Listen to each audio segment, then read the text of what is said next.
Morai Rabotai, we are continuing on Shulchan Aruch, Orach Chaim, Siman Pei Zayin, Seif Gimal.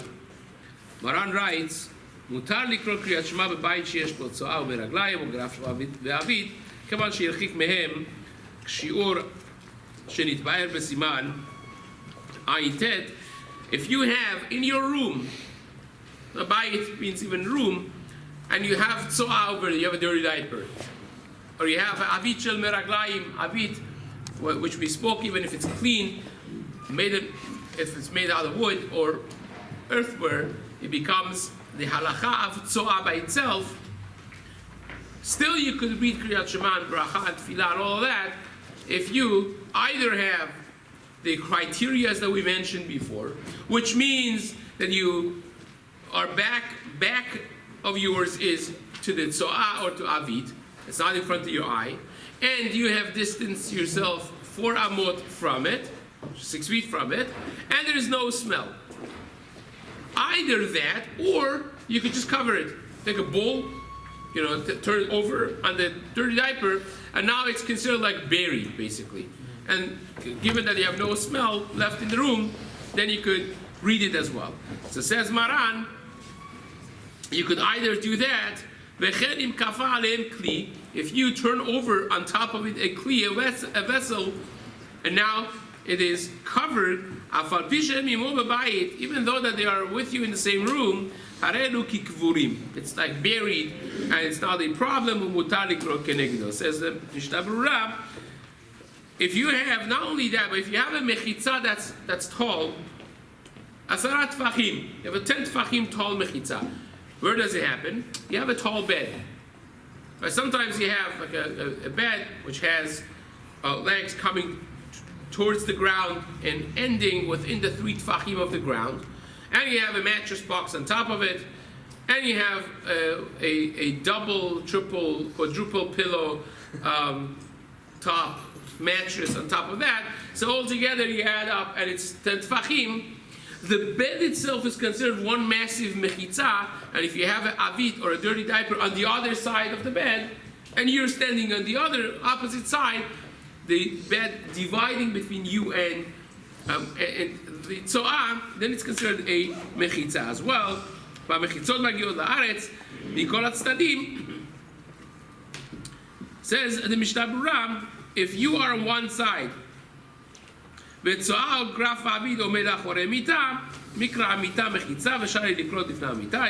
a mechitza, and you can read on the other end. Now, how about if you have a mechitza of bnei adam? Right? Mechitza of bnei adam. You have people, standing right next to each other, dividing between you and something that is considered tzoah. Is that considered a mechitza or not? Now the Ben Ish Chai and Kaf Chaim write that it is sufficient. It's considered a mechitza. You have a divider between you and them. Who cares if the divider is alive? Mobile. Well, they're not mobile at this moment. They're stationary, right? The Gemara talks about tying an animal as one of the walls of your sukkah. So, to temporary speaking. Put the Sar Bar Chaim topic on the side. Of course, the Gemara's Maskara in Masech Ma'amitziah Lamed Bet seems to be that Sar Bar Chaim is midoraita. So we're talking about the case that's not real Sar Bar Chaim. But here you have people who are stationary. They're Baalei Sechel. They're trying to help you, right? They're trying to help you, and says the Ben Ish Chai, says the Kaf Chaim, it works.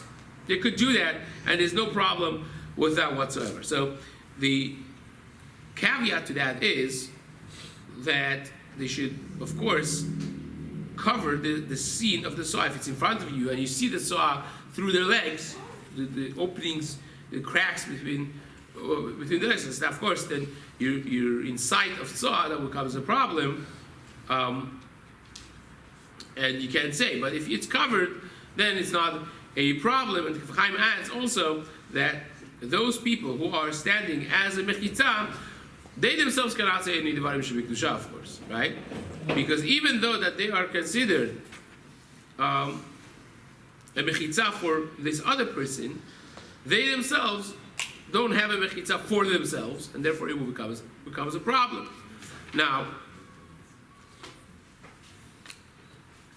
There are other, statements of the Magen Avraham, Mishnah Berura brings over here that the mitah has to be covering from wall to wall and so on and so forth, which again, we're not going to discuss it right now because, in other words, if you have a large room and the bed is just in one part of the room, but then you could go around it and it's not dividing the reshut, so is that considered proper mechitzah? This is really a question for the shuls as well. It's a difficult question to really answer because, especially according to Rav Moshe Feinstein, that he holds that the mechitzah, having a mechitzah in the Bet Knesset is a yisur d'oraita, lack thereof. He learns this from a Gemara in Masechet Sukkah Daf Nalef Mumed. This is in Igrot Moshe Chelek Aleph of Orach Chaim. It's Siman Lametet, and furthermore in Mem Aleph, it's the second Shuvah, but mainly Siman Lametet. And he holds this is yisur d'oraita. So now, what is considered a mechitzah? If you have, let's say, a mechitzah, the proper tall mechitzah, 6 foot 5.34, according to him, would be the minimum. But if you have something of that nature, and then you have a pathway through the mechitzah from Ezrat Nashim to Ezrat Anashim, in the middle, right? For instance, a shul, the back half of the shul is Ezrat Nashim, and people have to come through an aisle and go to Ezrat Anashim, to the men's section, and there are two sides of the aisle. There's a proper mechitzah, but the middle is open, and people are passing through. So is that considered proper mechitzah or not? Or you have another shul. These are all examples that exist in town. Or have another shul that there is mechitzah, but every 6, 8, 10 feet there is another opening that's cut, and there's multiple openings in the mechitzah. Is that considered mechitzah or not? Right? It's not considered proper halachic mechitzah. So here, or does he have to be completely blocking the way? So in other words, if you have, let's say, a room like this, and imagine if you have in the middle, you have, let's say, 10 feet, 15 feet of mechitzah, proper mechitzah, and the sides are completely open. But the women are all sitting in the back of the mechitzah. Is that considered a shul that has mechitzah? Or is that considered a shul that doesn't have mechitzah? So that's questionable. You have to see. Magen Avraham says over here, you're not mavdelet reshut really. Katav Magen Avraham, the davka kasha mitah chotzetzet mikotel lekotel, aval belav achi lo chashiva mechitzah, ve'arbe mefakpekin bedin hazeh. Many disagree with this Magen Avraham. Now, the Magen Avraham is explained by Rabbi Yaakov Chaim Sofer. The Kaf Chaim explains it,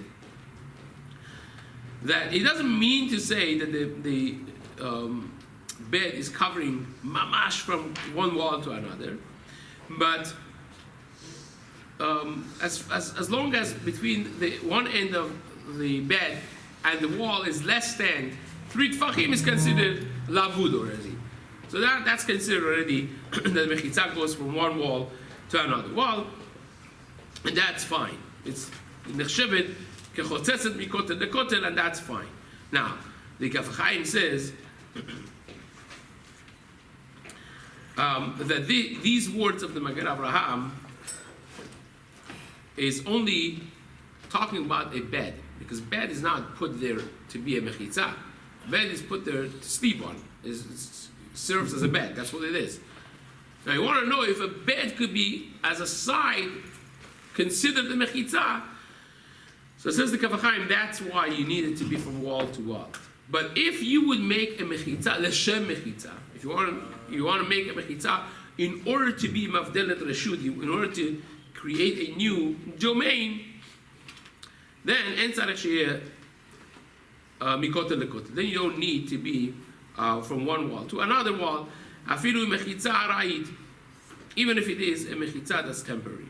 Now, the Kaf Chaim itself seems to be mekel against the Magen Avraham. They don't need the mitah to be from one wall to another wall. Kol shegavoa 10 tfachim v'rechava 4, harei nechshevet mechitzah. So long as it is wide enough and tall enough, it's considered a mechitzah. Now, does this have a bearing in the shul mechitzah that we mentioned? It's not so pashut, Because again, there the understanding is that you want them to be completely separate. You see, the source that we learned this from is from the Zrat Nashim that they made, the Tikkun Gadol that they made in the period of Chag for Simchat Beit HaShoeva, which was a balcony basically. It was a balcony that would prevent a direct interaction between the two domains. So again, that becomes something that still is questionable. So it says the Mishnah Berura Halacha says something very interesting over here. If you take a look at the long Berura Halacha that you have, in the middle it says, it's pashut that if you're sleeping on the bed, so you're in a different domain. If the bed is high enough, as higher than 10 tefachim, then you would have this din applicable as well, and says the Kafachayim that in that case that you're sleeping on the bed that is taller than 10 tefachim, you could read even if the legs of the bed are not reaching within the 3 tefachim, because who cares about that? You happen to be on a domain higher than 10, and in that case the legs, the walls, the side walls of the bed do not have to reach within 3 tefachim, because it's choleket reshut le'atzmo, and that's probably an etzah as well. If you have one of those beds, many people refrain from that because of kids and they don't want them to fall and be dangerous. If it's 10 tefachim high, it's pretty high up. But if you do have something that's higher than 80 centimeters and so on, then while sleeping in the bed, you could say Shema, even if you have something on the ground level, on the floor of the room, given that you don't have any reach ra reaching your nose. So it says, one more piece over here, in Sif Katan Yud, when Mishnah Berura explains Kli, the Maran says the second way to do this is to flip a bowl on top of it. Afilu yesh k'tzat avir ben hakli lekarka. Even if you have a little tiny bit of crack or opening between the kli and the floor, still is fine. It's no problem with that. The Kafachayim explains that if you have a kid sitting on top of the graph, and the clothing, let's say if you have a girl sitting on the potty, and the gown, so to speak, of her clothing is covering around the potty onto the ground, that, says the Kafachayim, is also considered a cover, right? Nothing is seen from the potty to the outside. The Kafachayim says that is considered also a covered graph, and you can read Shema, given that there is no smell that is negative. So that basically concludes the Siman Pezayin. In the last Siman in Halachot of Kriyat Shema, it talks about the people who are Tameh. Can they read Kriyat Shema? A Baal Keri, someone that had a similar emission. Can he read Kriyat Shema or not? So it says, the Shulchan Aruch, Kol HaTameim Korin BaTorah VeKorin Kriyat Shema u'mitpalelim. All the people who are Tameh, they could read it from the Torah. They could say Shema, and they could daven. Chutz mi Baal Keri. Aside from a Baal Keri, shehotzio Ezra mikol HaTameim, that Ezra Sofer made a takana that the Baal Keri cannot learn Divrei Torah, and he cannot say Shema and Tefillah until he goes to Tevilah. That was the takana of Ezra Sofer. It's one of the 10 takanot that Ezra Sofer had, as it is mentioned in Masechet Bava Kama, Daf Pei Aleph, and Pei Bet. This is the takana of Yeshua and takanot of Ezra.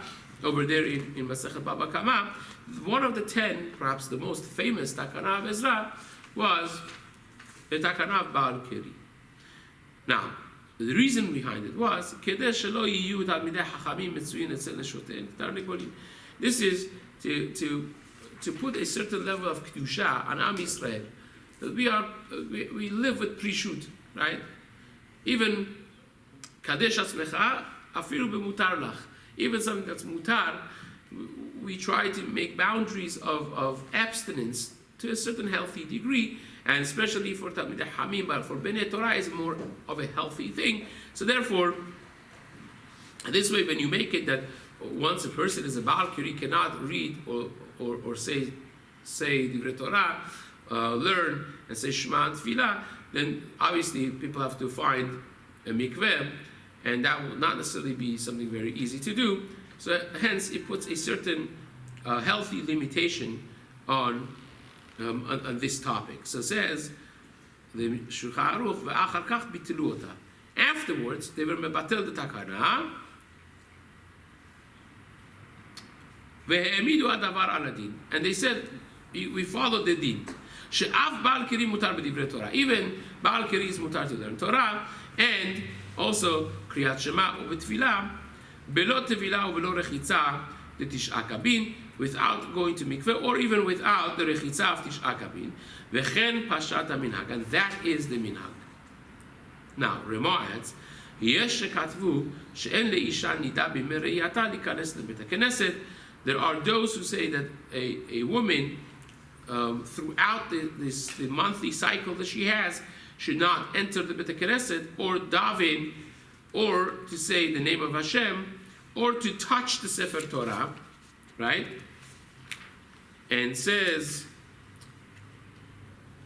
the Rama, v'yesh omrim shemuteret bakol, and there are those who disagree and say no, it's mutar to all of these things, v'chen ikar, and that's the ikar halacha. Aval haminhag b'medinot elu, and what the minhag in our countries, even though the halacha is that's mutar, the Rama writes in Ashkenaz, in our countries, the minhag is like Svara Rishona, like the first shita, that in the time that she's actively going through menstrual cycle, she would not do any of those. But in the Shiva Rekiim, there would be mekel, and even if in a place that the minhag is to be mahmir, בימים נוראים, וכהגבנה שרבים מתאספים in ימים נוראים, ראש השנה, יום כיפור, Shabbat Shuvah, the times that everyone comes to shul, for her also is mutar to come to Bet Knesset like other women, because then they'll be depressed if they can't come. Everyone is gathering and they are going to stand outside the shul. That would not be something present, so it could be mekel then. Now, this is a packed Siman with a lot of history and halacha to discuss. For instance, the Rambam writes that in many places he does not bring the din of Baal Kiri in his writings, and he was actually challenged by, I believe it was Rabbi Pinchas Dayan, who wrote a letter to the Rambam, asking him, why didn't you include this in your work? And Rambam answers him, says, well, because my work is a chibur. It's not a perush. I don't give the reasons. I just say the dinim, and the dinim that I say are the halachot that are pashut, not halachot that are based on minhag. This was a takana that was nitbatel. In many places it was not accepted in the full force. In many places it was. So it really depends where you come from.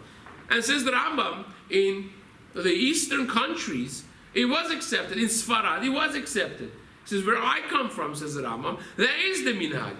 And he seems to say that in Ares Shinar, in Babylonia, which includes much of the Middle East of nowadays, it was accepted.